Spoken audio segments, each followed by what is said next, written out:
Have you ever had a moment that completely altered the course of your life? A chance encounter that seemed like a cruel joke at first, but turned out to be the greatest gift you've ever received? That's what happened to me. If you're enjoying this story, please hit that like button and subscribe to the channel for more real-life stories that might just change your perspective on love, fate, and second chances. I still remember the smirk on my neighbor Jake's face when he told me he'd set me up on a blind date. "Trust me, man," he said, leaning against my doorframe with that mischievous glint in his eyes. "She's perfect for you." I should have known better. Jake was the apartment complex prankster, and I was his favorite target. But I was 32, recently divorced, and hadn't been on a date in over a year. Desperation makes fools of us all.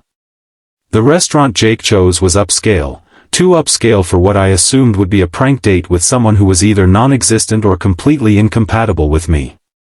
I arrived 15 minutes early, dressed in my only decent suit, a navy blue number that had seen better days.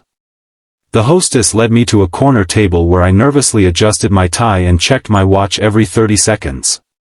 At exactly 7 p.m., the restaurant door opened, and a woman walked in. Even from across the room, I could tell she was beautiful, tall with chestnut hair that fell in soft waves past her shoulders. She spoke briefly with the hostess, who pointed in my direction. As she approached, I stood up, nearly knocking over my water glass in the process. "Alex?" she asked, her voice soft but confident. "Yes," I managed to reply. "You must be Eliza." She smiled, and I swear the entire restaurant lit up. "That's me. It's nice to meet you." As she sat down across from me, I waited for the punchline. Was she an actress Jake had hired? Was there a hidden camera somewhere? But as we began to talk, I realized something that made my heart race. This wasn't a joke at all. Eliza was 30 years old, a pediatric nurse with a passion for helping children with special needs. She loved classic literature, hiking, and had a weakness for bad sci-fi movies, just like me. She laughed at my terrible jokes and had this way of tilting her head when she was really listening that made me feel like the most important person in the world. "So," she said after we'd ordered dessert, "how do you know Jake?" "He's my neighbor," I replied. "We've known each other for about 3 years now." "How about you?" "He's my cousin," she said. "He's been trying to set me up for months, but I always refused. For some reason, I said yes this time." I nearly choked on my coffee. "Wait, Jake is your cousin? And he actually thought we'd be a good match?" She nodded, looking confused. "Why is that surprising?" I hesitated, then decided to be honest. "Jake is kind of a prankster." I thought this whole date was going to be some elaborate joke. Eliza's eyes widened, then she burst into laughter. "Oh my God, that sounds exactly like Jake. But I promise you, I'm very real, and this isn't a prank." As we left the restaurant that night, I felt lighter than I had in years. We exchanged numbers and made plans to meet again the following weekend. Walking back to my car, I couldn't help but smile. Maybe Jake wasn't such a bad neighbor after all. Our second date was at a small art gallery featuring local artists. Eliza wore a simple green dress that matched her eyes, and I found myself staring at her more than the artwork. We wandered through the exhibits, discussing the pieces that moved us and laughing at the ones we didn't understand. "My ex-husband hated art," she said quietly as we stood before a particularly striking landscape. "He thought it was pretentious." "My ex-wife felt the same way," I replied. "She preferred more practical pursuits." Eliza turned to me, her expression serious. "Can I ask what happened? With your marriage, I mean."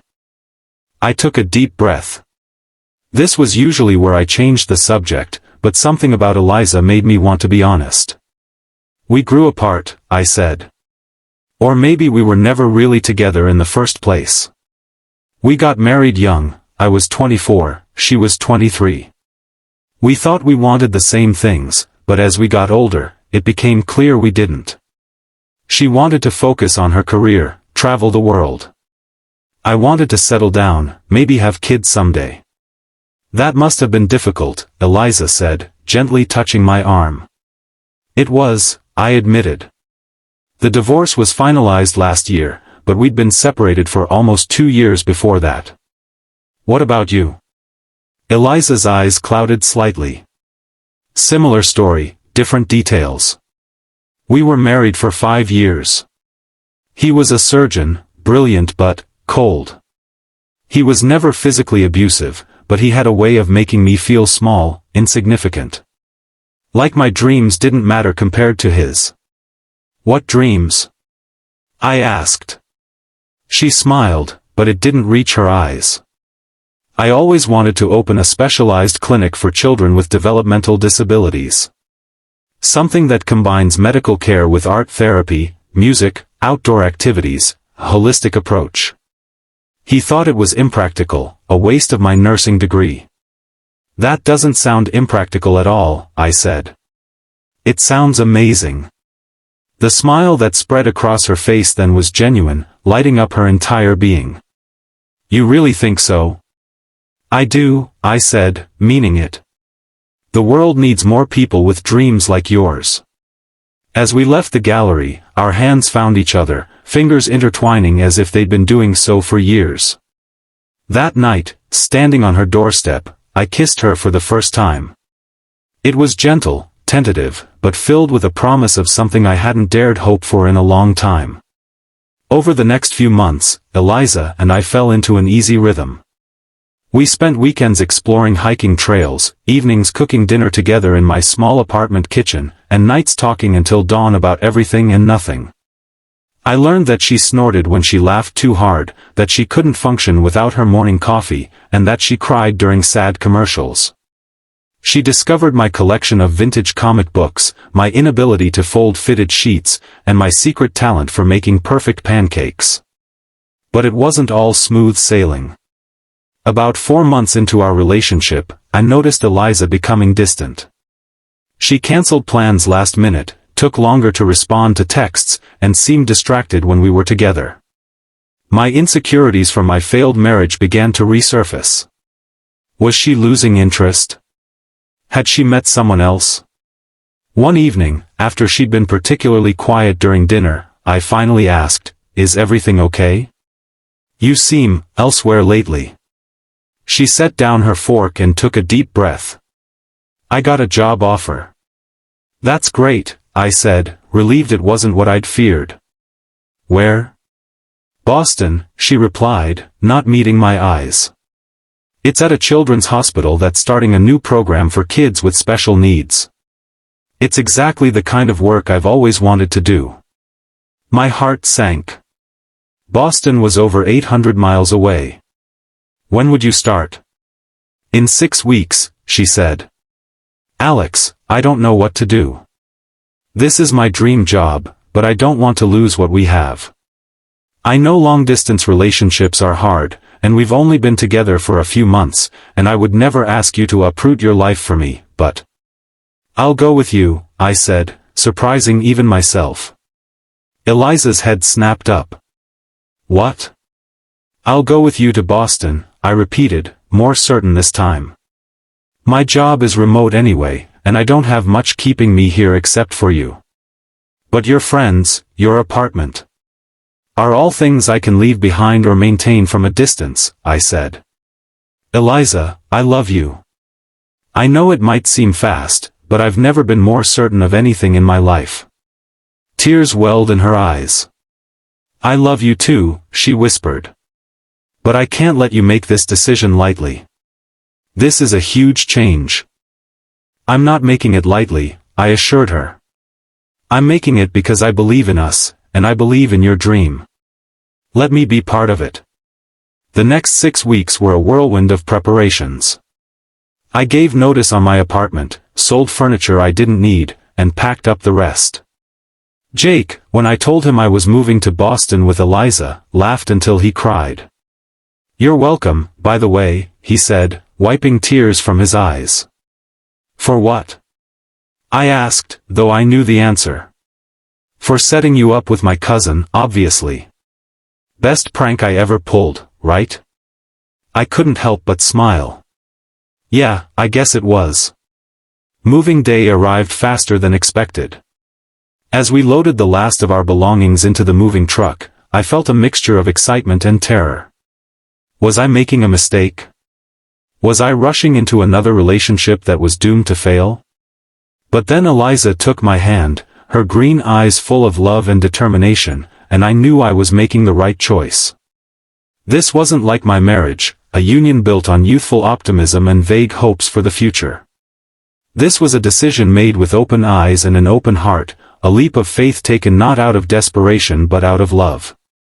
Boston welcomed us with a brutal winter and a tiny apartment that cost twice what we'd paid back home. The first few months were challenging as Eliza adjusted to her demanding new job and I tried to establish a routine in an unfamiliar city. We argued about small things, whose turn it was to do the dishes, whether the thermostat should be set at 68 or 72 degrees, why I always left my socks on the floor. But we also discovered new joys together. We explored historic neighborhoods on weekends, found a favorite coffee shop where the barista knew our orders by heart, and made friends with the elderly couple who lived next door. Slowly but surely, Boston began to feel like home. 6 months after our move, Eliza came home from work bubbling with excitement. Her hospital was expanding their special needs program and had approved her proposal for an integrated art therapy wing. She would be leading the project, working with architects and therapists to create the space she'd always envisioned. "This is it, Alex," she said, her eyes shining. "This is everything I've ever wanted professionally." "I'm so proud of you," I told her, meaning every word. "You're going to change so many lives." That night, as we lay in bed, Eliza propped herself up on one elbow and looked at me intently. "You know what I was thinking today? When they approved my proposal?" "What's that?" I asked, brushing a strand of hair from her face. "I was thinking about how none of this would have happened if Jake hadn't set us up on that joke date. How different my life would be if I hadn't met you." I smiled. "I think about that a lot, actually. How one small decision, saying yes to a blind date I thought was going to be a disaster, changed everything." "Do you ever regret it?" she asked, a hint of vulnerability in her voice. "Moving here with me?" "Not for a second," I said. "You're the best thing that's ever happened to me, Eliza. You and your big dreams and your kind heart and even your cold feet that you always put on my legs in the middle of the night." She laughed, then grew serious again. "I want to ask you something." "Anything." She took a deep breath. "Would you want to start a family with me?" "Not right away, but someday soon." My heart swelled. "Yes," I said. "I would love nothing more than to have a family with you." A year later, on the anniversary of our first date, I took Eliza back to our hometown. We visited old friends, walked through our old neighborhoods, and even had dinner at the restaurant where we'd first met. Jake joined us for dessert, still taking credit for our relationship and insisting we name our firstborn after him. After dinner, I suggested a walk through the park where Eliza and I had spent so many evenings during our early dating days. The autumn air was crisp, the trees ablaze with red and gold leaves. As we reached the small bridge over the duck pond, I stopped and turned to face her. "Eliza," I said, my voice shaking slightly, "the past 2 years have been the happiest of my life. You've shown me what real partnership looks like, supporting each other's dreams, working through challenges together, building a life that reflects both of our values." I reached into my pocket and pulled out a small velvet box. Eliza's hands flew to her mouth as I dropped to one knee. "I don't want to waste another day not being your husband," I continued, opening the box to reveal a vintage emerald ring that matched her eyes. "Will you marry me?" "Yes," she whispered, tears streaming down her face. 1,000 times, yes. We were married the following spring in a small ceremony surrounded by friends and family. Jake, serving as my best man, couldn't resist mentioning in his speech how he'd orchestrated the whole thing from the beginning. Some people call me a prankster, he said, raising his glass, but I prefer the term matchmaker extraordinaire. To Alex and Eliza, proof that sometimes the best jokes have the most beautiful punchlines. 6 months after our wedding, Eliza's clinic officially opened. The ribbon-cutting ceremony was attended by hospital administrators, local politicians, and families of children who would benefit from the services. As Eliza gave her speech, thanking everyone who had helped make her dream a reality, I couldn't help but marvel at the journey that had brought us here. And then, 3 months later, Eliza shared news that would change our lives once again: she was pregnant. As we sat on our couch, staring at the positive test in disbelief and joy, I thought about all the twists and turns that had led us to this moment. Do you think we should tell Jake he's going to be an honorary uncle? Eliza asked, leaning her head on my shoulder. Absolutely, I replied. Though he'll probably take credit for this too. She laughed, then grew thoughtful. It's strange to think how differently things could have gone. If I hadn't agreed to that blind date, if you hadn't shown up, if we hadn't both been willing to take a chance. But we did, I said, placing my hand gently on her stomach. And now we're here, starting a family, living our dreams. Our daughter, Lily, was born on a snowy December morning, with Jake pacing the hospital waiting room and declaring himself her fairy godfather. As I held her for the first time, her tiny hand wrapping around my finger, I made her a promise. I would tell her the story of how her parents met, how a joke turned into the greatest love story I could have imagined, how sometimes the most unexpected beginnings lead to the most beautiful journeys. Now, 5 years later, as I watch Eliza and Lily in our backyard garden, planting sunflower seeds and laughing in the spring sunshine, I'm overwhelmed with gratitude. For Jake's mischievous nature, for Eliza's courage to pursue her dreams, for my own willingness to take a leap of faith. Life doesn't always go according to plan. Sometimes it takes a detour, a joke, a blind date you never expected to change everything. But those unexpected moments, those twists of fate, they're often the ones that lead us exactly where we're meant to be. So if you're watching this and waiting for a sign to take a chance on love, on a dream, on a new beginning, this is it. Your whole life can change in an instant, with one decision, one meeting, one moment of courage. All you have to do is show up and keep your heart open to the possibilities. And if you enjoyed this story, please don't forget to like this video and subscribe to the channel for more stories that remind us of the power of love, second chances, and the beautiful unpredictability of life. Because you never know, your own life-changing moment might be just around the corner, disguised as an ordinary day, a casual introduction, or even a joke from a mischievous neighbor.